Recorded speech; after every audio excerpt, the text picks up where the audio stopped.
Assalamu alaikum students. After completion of alkynes reaction and acidic nature, today we are going toward our next topic, that is about uses of alkyne. अगर आप देखें तो हमने previous भी जितने lecture study किए थे जिसमें हाइड्रोकार्बन्स को स्टडी किया था, जब हमारे पास अल्केन कंप्लीट हुए थे तो हमने सबसे पहले स्टडी किया था अबाउट इथेन के यूज़ेस को स्टडी किया था। फिर जब हमारे पास अल्कीन कंप्लीट हुए तो हमने इथीन के यूज़ेस को स्टडी किया। अब यहाँ पे हमारे पास अल्काइंस कंप्लीट हो जाते हैं तो यहाँ पे हम स्टडी करेंगे about uses of ethyne. Ethyne के क्या यूजेस हैं, इथाइन के डिफरेंट यूजेस को हम बारी बारी डिस्कस कर लेते हैं। तो ये मेरे पास डिफरेंट किस्म के यूजेस हैं, हम ये देख लेते हैं। These are the uses of ethyne. सबसे पहला यूज़ आता है कि इथाइन जो होते हैं ये ऑक्सी एसिटाइलिन प्रोड्यूस करते हैं, और that oxy acetylene torch use की जाती है फॉर वेल्डिंग एंड कटिंग। ये हमने कंबशन में भी इसी बारे में पढ़ा कि ऑक्सी एसिटाइलिन जो प्रोड्यूस होते हैं इनकी काफ़ी ज़्यादा हाई एनर्जी होती है, और हाई एनर्जी होने की वजह से they can be used in welding and cutting. Second use of ethine is preparation of alcohol, acetic acid and acetaldehyde. अगर आपको याद हो तो हमने जब रिएक्शन पढ़े थे हाइड्रेशन ऑफ इथाइन पढ़ा था, तो हमने देखा था उसमें एसिटाल्डिहाइड प्रोड्यूस होती है। एसिटाल्डिहाइड की अगर आप ऑक्सीडेशन कर दें तो आपके पास एसिटिक एसिड भी प्रोड्यूस किया जा सकता है। इसी तरह से अल्कोहल भी प्रिपेयर किए जा सकते हैं। तो second use of ethyne is preparation of alcohol, acetic acid and acetaldehyde. Third use is polymer. तो अपने माइंड में लाइए पॉलीमराइजेशन का प्रोसेस, जिसमें हमने डिफरेंट किस्म के पॉलीमर्स देखे। तो यहाँ पे भी क्या आ रहा है कि पॉलीमर प्रोड्यूस करते हैं। ईजी इंडिकेट करता है फॉर एग्जांपल कौन कौन से, पीवीसी जिसे आप पॉलीविनाइल क्लोराइड कहते हैं, पीवीए पॉलीविनाइल एसीटेट आ जाता है, पॉलीविनाइल एथिलीन आ जाता है, ऑर्डन आ जाता है, नियोप्रीन रबर। ये तो हमने इस की प्रिपरेशन का रिएक्शन भी स्टडी किया है कि how neoprene can be prepared. Next use of ethyne is acetylene tetrachloride solvent for varnish के तौर पर यूज़ होता है, रेजिन के तौर पर यूज़ होता है, रबर के तौर पर यूज़ होता है। And the fifth use is ripening of fruit. अगर आपको यूजेस मिक्स होते हैं तो बेस्ट वे इज़ आप ऐसा करें कि एक चार्ट बनाएं, और आप उस चार्ट में क्या करें कि आप एक साइड पे लिखें इथेन लिख लें, फिर उसके दरमियान में इथीन लिख लें, और फिर आप उसके साइड पे इथाइन लिख लें, और तीनों के यूजेस कंपैरिजन में लिखें।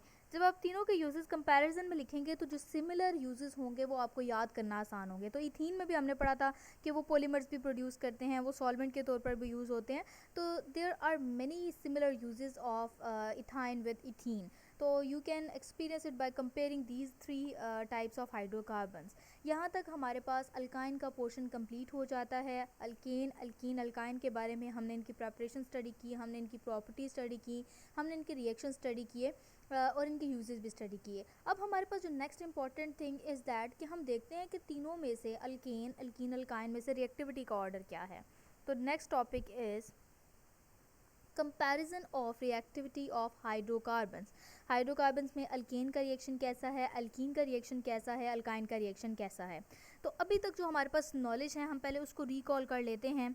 तो हमने सबसे पहले देखा था कि हमारे पास जो अल्केन होते हैं उनको हम पैराफिन भी कहते हैं, because they are least reactive, they are inert toward different kind of reactants and electrophiles. और रीज़न इसके बिहाइंड क्या थी कि इनकी हिब्रिडाइजेशन, इनकी बॉन्डिंग।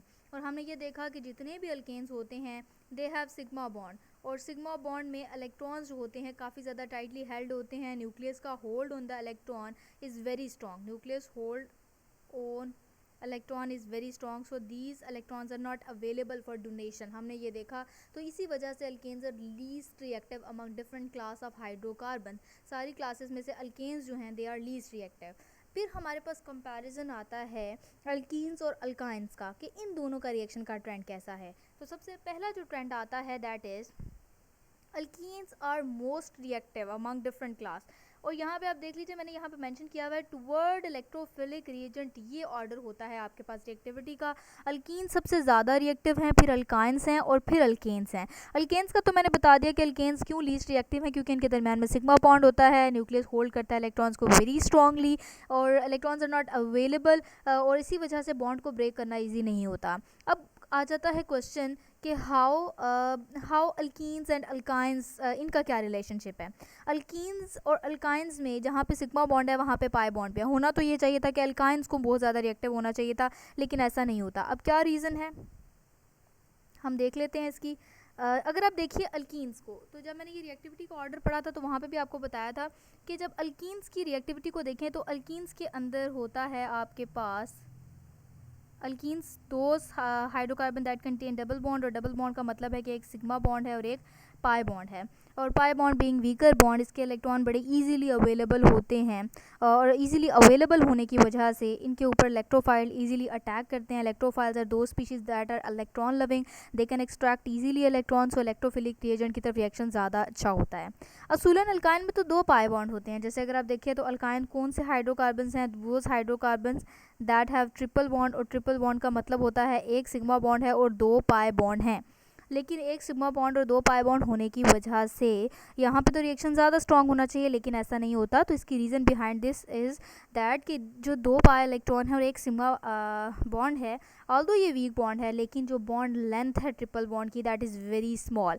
बॉन्ड लेंथ कम होने की वजह से, बॉन्ड लेंथ कम होने की वजह से ट्रिपल बॉन्ड की electrons are not available, electrons are tightly held, these electrons are not available for attack of electrophile, electrons are not available for attack of electrophile।